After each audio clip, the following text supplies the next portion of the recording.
L'objectif de ce TP est de construire à partir de rien cet objet un petit peu original qu'on va appeler le joyau de l'arène, et ça va être l'occasion de découvrir comment déplacer des faces et des points plutôt qu'un objet dans sa globalité.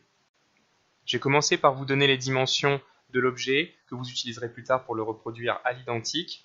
Il est parfaitement symétrique, parfaitement centré en 0, 0, 0, donc l'origine du repère. Si on regarde d'en haut, il prend 2 cases de la grille, c'est-à-dire 128 par 128, et vous voyez qu'il a été découpé en 4 par 4, donc il faudra jouer avec les primitives pour pouvoir s'en sortir. Un bouton qui sera très pratique dans la suite, c'est le bouton PT ici, qui veut dire point, qui va permettre de montrer les points au sommet, donc ça sera plus facile de les sélectionner. Je vous conseille d'ores et déjà de l'activer. Les points ici les plus proches du sol vont être à la hauteur 16, et ensuite on se déplace de 32 en 32, donc celui-là va être à la hauteur 48, celui-là à la hauteur 80, celui-ci à la hauteur 112, et enfin le dernier au sommet à la hauteur 144. En bas c'est pareil, c'est entièrement symétrique, moins 16, moins 48, moins 80, moins 112, moins 144. Alors comment on va obtenir ce résultat? Je ne vais pas le faire sous vos yeux, je vais juste vous montrer, vous expliquer les différentes commandes qui vont vous permettre d'y arriver. On va commencer par créer un nouveau fichier, CTRL N, que l'on va enregistrer tout de suite dans le dossier de rendu. Alors ce qu'il fallait remarquer ici, c'est que le joyau que l'on essaie de construire, il est basé sur une seule primitive qui va être une boîte centrée en 0, 0, 0, avec des dimensions x et z 128 par 128, une hauteur en y de 32, et vous découpez les x et les z en 4 segments pour que lorsqu'on crée l'objet, la face supérieure se retrouve à la hauteur 16 et la face inférieure se retrouve à la hauteur moins 16. Donc maintenant ce qu'on va faire, c'est se rendre compte que si vous êtes sur le menu déplacer, vous pouvez sélectionner une face et la déplacer. Ça va déplacer tous les sommets concernés par cette face. Et du coup, ça va modifier également les faces avoisinantes. Si vous voulez quelque chose de précis, vous avez ici le déplacement relatif. J'ai fait un déplacement de 35,13. C'est pas forcément précis. Si vous vouliez un déplacement, mettons, de 32, qu'est-ce qui va se passer si je mets 32?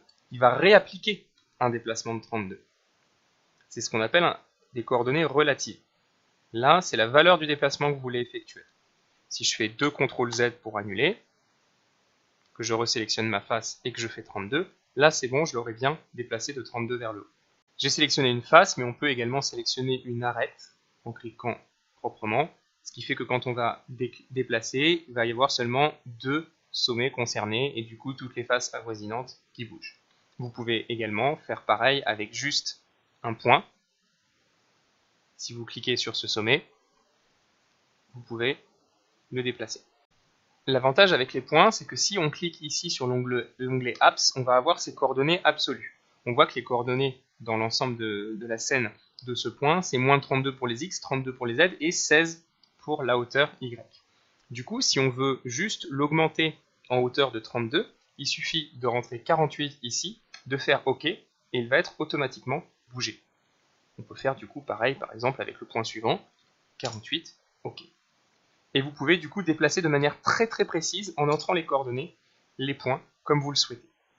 Si vous voulez sélectionner plusieurs points qui vont être à des endroits divers, vous pouvez utiliser la touche Maj pour sélectionner plusieurs points.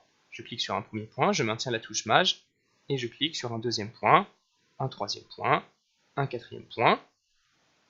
Et là du coup, si je modifie leur hauteur pour mettre, mettons, 48, hop, les 4 points montent d'un coup. Et évidemment, toutes les faces concernées par ces points-là vont être modifiées également. Il est possible également, grâce au menu Fenêtre ici, de créer un cadre de sélection pour sélectionner juste les sommets qui vous intéressent. Vous voyez là, j'ai sélectionné les 4 sommets sur le côté. Et donc maintenant, si je vais dans Déplacer, je peux tous les bouger en même temps.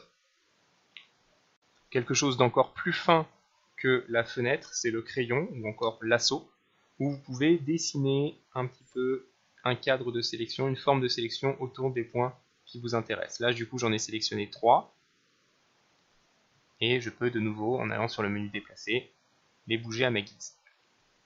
Je vous invite du coup à manipuler un petit peu ces objets pour, en partant de la primitive ici qu'on avait créée, reproduire le joyau de la reine qui est l'objectif de ce TP.